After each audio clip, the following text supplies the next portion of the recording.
തിരുവനന്തപുരത്തേക്കാണ് കേസുവിന്റെ March. അതൊരു മറ്റൊരു തലത്തിലേക്ക് കടക്കുന്നു എന്നാണ് മനസ്സിലാക്കാൻ കഴിയുന്നത്. ഷഫീദ് റാവുത്തർ ചെയ്യുന്നത്. ഷഫീദ്, എന്താണ് ഇപ്പോൾ അവിടെ സംഭവിക്കുന്നത്?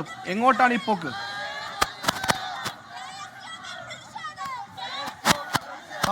തെരുവിൽ പ്രതിഷേധം എന്ന രീതിയിലാണ് ഇപ്പോൾ. എന്തായാലും നിയമസഭാ മന്ദിരത്തിന് മുന്നിലേക്ക് കേസ് നടത്തിയ മാർച്ചിൽ നേരത്തെ 16 തവണ പ്രവർത്തകർക്ക് നേരെ ജലപീരങ്കി പ്രയോഗിച്ചിരുന്നു. അപ്പോഴൊന്നും തളരാതെ പോലീസിനെതിരെ കല്ലടക്കമെറിഞ്ഞ് വലിയ പ്രകോപനത്തിന് ഇപ്പോൾ കേസ് പ്രവർത്തകർ ശ്രമിച്ചിരുന്നു. ഇപ്പോൾ അവർ പിന്നോട്ടേക്ക് നടക്കുകയാണോ മറ്റെങ്ങോട്ടോ തെരുവിലേക്ക് പ്രതിഷേധം വ്യാപിപ്പിക്കുകയാണോ എന്നാണ് മനസ്സിലാക്കേണ്ടത്. ഷഫീദ് റാവുത്തർ നമ്മോടൊപ്പം ചെയ്യുന്നു. ഷഫീദ്, ഈ പോക്ക് ഇത് എങ്ങോട്ടാണ്? റോഡിലെ ഇത്തരത്തിലുള്ള ട്രാഫിക് സിഗ്നൽസിനടക്കം വെക്കുന്ന ഒബ്സ്റ്റക്കിൾസ് അടക്കം എടുത്തുകൊണ്ടാണ് യാത്ര. ഈ പോക്ക് എങ്ങോട്ടാണ്?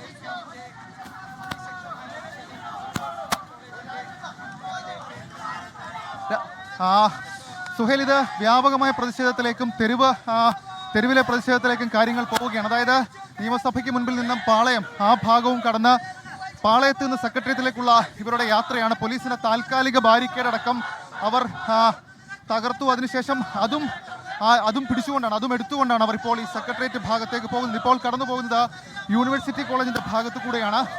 അവിടെ സ്വാഭാവികമായും സംഘർഷ സാധ്യതയുണ്ട്.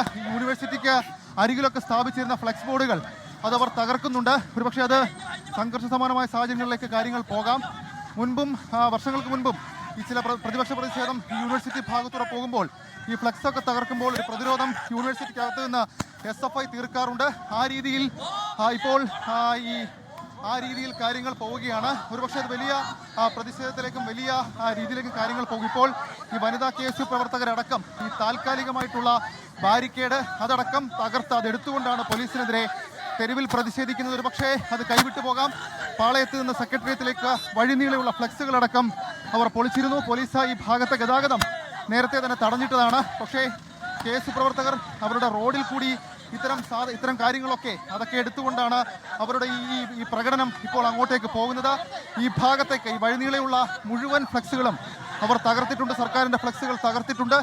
ഒരുപക്ഷെ തെരുവിൽ പ്രതിഷേധം എന്ന രീതിയിലേക്ക് പോലീസ് അതിക്രമത്തിനെതിരെ നിയമസഭാ മന്ദിരത്തിന് മുന്നിൽ പ്രവർത്തകർ നടത്തിയ പ്രതിഷേധം അത് ഇങ്ങോട്ടേക്ക് ഇരമ്പുകയാണ്. തെരുവിലേക്ക്, പാളയത്തേക്ക്, അവിടെ നിന്ന് പിന്നോട്ട് പാളയത്തിലേക്ക് ഈ പ്രതിഷേധം പോവുകയാണ്. KSU പ്രവർത്തകർ വഴിനീള സർക്കാരിൻ്റെയൊക്കെ ഉയർത്തിപ്പിടിക്കുന്ന ബാനറുകളും ഫ്ലെക്സുകളും ഒക്കെ വലിച്ചു കയറി ഒരു തെരുവ് യുദ്ധത്തിന് സമാനമായ രീതിയിൽ വലിയ പ്രതിഷേധങ്ങൾക്ക് കാര്യങ്ങൾ കടക്കുന്നു. നേരത്തെ നമ്മൾ നിയമസഭാ മന്ദിരത്തിന് മുന്നിൽ കണ്ടതാണ്. ബാരിക്കേഡ് കെട്ടി പ്രവർത്തകർ പോലീസിനെ തടഞ്ഞെങ്കിലും പ്രവർത്തകർ പോലീസിന് നേരെ പരമാവധി പലതവണ പ്രകോപനത്തിന് പല രീതികൾ പയറ്റിയെങ്കിലും അപ്പോഴൊക്കെ ജലപീരങ്കിക്ക് അപ്പുറത്തേക്ക് ഒരു നടപടികളിലേക്ക് പോലീസ് കടന്നിരുന്നില്ല.